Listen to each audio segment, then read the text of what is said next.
Ya seperti ini Pak, ini masalah sekolah kita ini Pak. Ini kita ini sekarang sudah pakai kurikulum apa?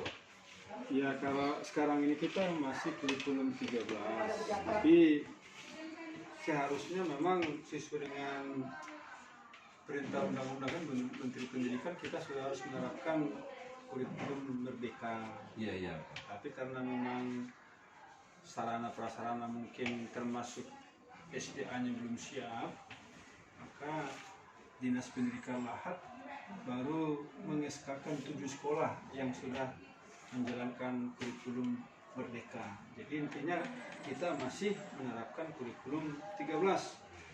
Kalau soal-soal ujian yang dibuat oleh Bapak itu sendiri itu sudah berbasis kod literasi dan numerasi belum Pak? Maksudnya soal-soal IPS Pak ya? Ya, Nah, soal memang IPS untuk sekalipun anak. saya wakil kurikulum, Ya, saya ya. tidak membinangi semua mata pelajaran. Iya iya. Nah, jadi khususnya IPS itu memang untuk soal-soal HOTS itu memang masih sebagian, Oh iya iya. termasuk penerapan numerisasi literasi. Literasi itu memang ya literasi itu kan literaturnya ataupun sumber-sumbernya memang kita sudah cukup, artinya anak-anak juga sudah memiliki buku paket. Ya mungkin hanya tambahan itu dari referensi-referensi guru-guru masing-masing lah. Kalau IPS saya kira sudah cukup.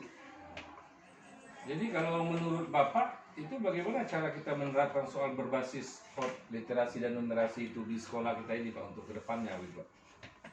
Ya kalau penerapan soal-soal HOTS itu kan memang pertama tergantung dari fasilitasnya kesiapan. Karena kita memaksakan soal-soal HOTS itu artinya kan soal-soal yang sudah tinggi dia, Iya, iya. sementara kita tidak memperhatikan termasuk daya serap anak-anak.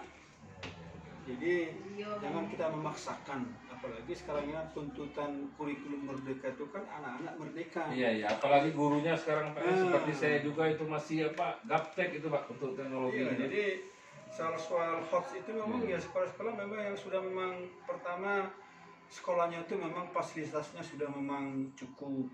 Oh, iya. Artinya anak-anaknya juga dari pengetahuannya juga daya serapnya sudah tinggi. Tapi bagaimana sekalipun soal-soal HOTS itu kan sedikit demi sedikit ataupun dalam satu ujian ada 10 soal, paling tidak 2 soal HOTS harus kita buat. Oh iya iya. Jadi begitu. artinya kita melihat kondisi anak, tapi mungkin kalau kelas unggulan saya itu di 9C itu sudah saya buat 10 soal itu paling tidak bahkan separuh sudah HOTS dia. Itu kelas unggulan Pak ya? Kelas Oh unggulan. iya iya. Tapi sedangkan kelas-kelas yang apa tadi reguler Iya, iya. itu cukup 2. Bahkan yang kita melihat kelas itu memang masih jauh, ya cukup 1. Itu Pak. Jadi daya serapnya itu tidak sama setiap kelas itu. Jadi kita sebagai guru harus memahami, mengetahui tingkat daya serap anak-anak gitu Pak. Ya makasih Pak. Ya, Lain terima kali kasih.